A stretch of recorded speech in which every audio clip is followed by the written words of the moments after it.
Hey, ubongekile lo nginiphathele umgosi wakamumva ohamba phambili.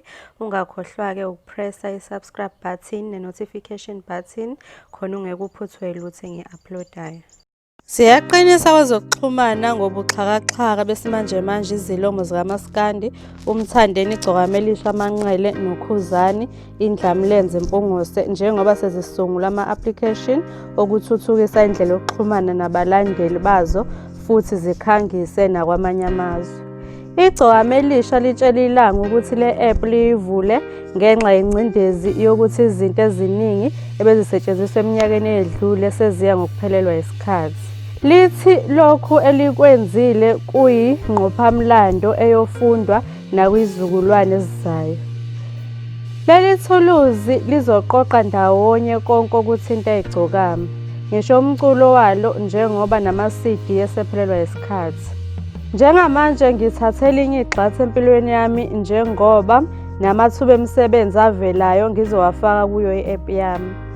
Baningi abantu abangidingayo, ngisho nabelungu imbala, kodwa sekuzoba lula ukufunda kabanzi ngeGcokama ngoba emandulo umlando bewugcinwa ezincwadini okuyinto ephelayo manje kusho iGcokama Elisha.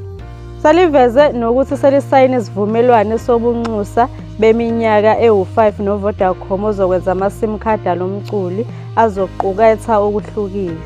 Kuyimanje i-app iyasebenza kodonjiniyela abaseNdiya bamatasa nokuthuthukisa ukuze ikwazi ukungena kwifoni, kodwa kwamanye amakhalekhukhwini isiyasetshenziswa kusho iGcokama.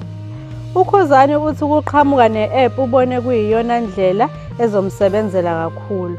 Uthi inhloso enkulu yakhe ukuthola isibalo sama-Blue Nation okwabalandeli bakhe futhi athole izaphulelo uma ethenga ezitolo azobe nezivumelwane nazo noma kunemicimbi.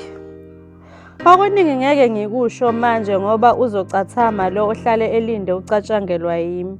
Lapho kumaskandi yimina oqhamuka nezinto eziningi njengoba nginesiqholo sami, nginencwadi ekhuluma ngomlando wami, kanti nayo i-app ngaqhamuka nayo kuqala ngase ngithi mangithathe isikhathi ukuze uma isifika ingeke ibe nezinkinga kusho ukhuzani.